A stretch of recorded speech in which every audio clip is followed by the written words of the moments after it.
Okay guys, Rich here with Brotherhood Reviews, and we're back talking about One Piece chapter 1055, and this is 10 out of 10. It is amazing. But before we get into it, please like, comment, and subscribe. Help me grow my channel. I bring One Piece content every week, also manga and TV content as well. Now let's just get into it. We start off with a little spoiler with we get a little teaser of what's gonna happen with Yuta and her song, and it is the terminology she used is just perfect. She called it her magna opus, and that's exactly what One Piece is. It is Oda's magna opus, and hopefully this movie will be an homage to how great this series is.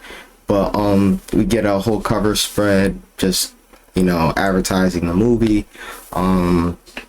Now we start off with Momo, and he's fighting Green Bull, and he keeps telling Yamato not to do anything. He's very adamant about this. He really doesn't want her help in this at all. He feels like, you know, and it's weird because he's allowing the scabbards to help, and they are all getting completely destroyed at this point. And she's like, yo, just let me help. And he's like, no, like, I do not lay a hand on it. And then we cut to Robin and Odin's pops, Momo's grandpops. I'm not gonna butcher his name anymore. That's all. I'm gonna refer to him as Odin's pops or Momo's grandpops. All right, but they're talking, and he shows her the hidden basement where the poneglyph is, and voila, Trafalgar D. Law poops himself down there because he realizes, oh, Robin and that mystery man is gone. Let me see what they're up to. So they're going down this stairwell leading to underneath the flower capital and Mount Fuji and everything. And they're talking about the poneglyph and everything. And he's saying how there's a little light through that window right there. If you look in, we should be below sea level. And they realize that, you know, they see something out there, and it's a city. So that whole boxed in area that they're sitting in, it has a city below it, and it is pretty much submerged in rainwater. So Odin's pops brings him to the poneglyph, and Robin says, now we only need one more. And she asks him, like, where is Pluton? Like, how, like, Pluton's supposed to be here? He says that he's never found Pluton, and he just knows that the only that, okay, let me just break it down because I forgot to mention the that town that the original WANO that is down there was WANO 800 years ago, and I guess Pluton was brought there. Then they built the walls. It flooded us. Odin's pop said it flooded, and that's where everybody segregated to the top where everybody is now. But underneath, that was where it all began. But apparently they have to break down the walls, unflood the bottom of the old WANO to bring in the new to get to Pluton. So and he said that if they do that, they break away their whole defense system. So, you know, it's it'll be a lose-lose situation. Now, he also mentions that the only reason that Kaido found the poneglyph is because of Jack, and he's a fisherman, And you know, that was explained earlier when I was talking about the little window. But that's the only reason Kaido knew where the poneglyph was because of Jack. Now that Robin has all this information, I don't believe Luffy will break down the walls of Wano to get to Pluton. I don't know if that really aligns with his goals as much, but I think knowing where it is and knowing how to get it is key. But I don't know, like, so far those are the only people who know how to do that. But anyways, let's keep moving.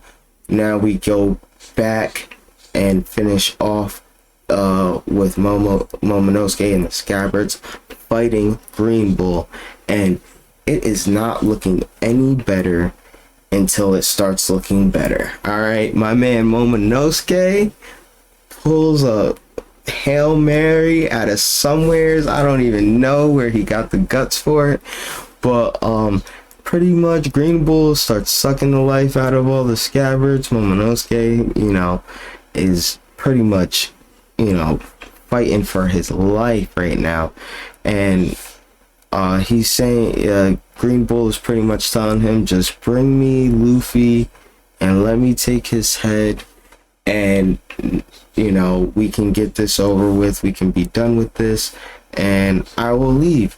And Momo and Yamato said to Momo, why don't we just get them? Like, let's get Luffy and the others and show this guy who's boss.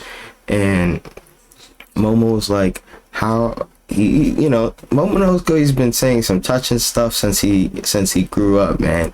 Momonosuke said, how can we look him in the eyes and keep relying, how can we keep relying on them and look them in the eyes as they leave and tell them that Wano's in safe hands if we can't stop this guy from coming? And, you know, that's touching. And he also says to Yamato, like, how can we expect you to, I've been relying on you as well, and how can I expect you to leave and be free if I'm sitting here letting you help me right now? And that's a great point too, because we find out that Luffy, Zoro, Sanji, and Jinbei were sitting there watching the whole time, trying to, you know, see if Momo's gonna need some help or not. So for Momo allowing, pretty much allowing Yamato to sit on the sidelines and saying, like, no, you're not a part of this country. Like, you need to go out and find yourself, you know. And I think that's really going to push the agenda of Yamato actually becoming a Straw Hat and coming into her own.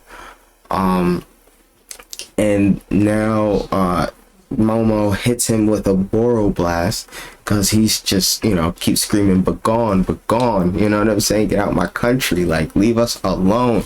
So he hits him with like 4 Boro Blasts.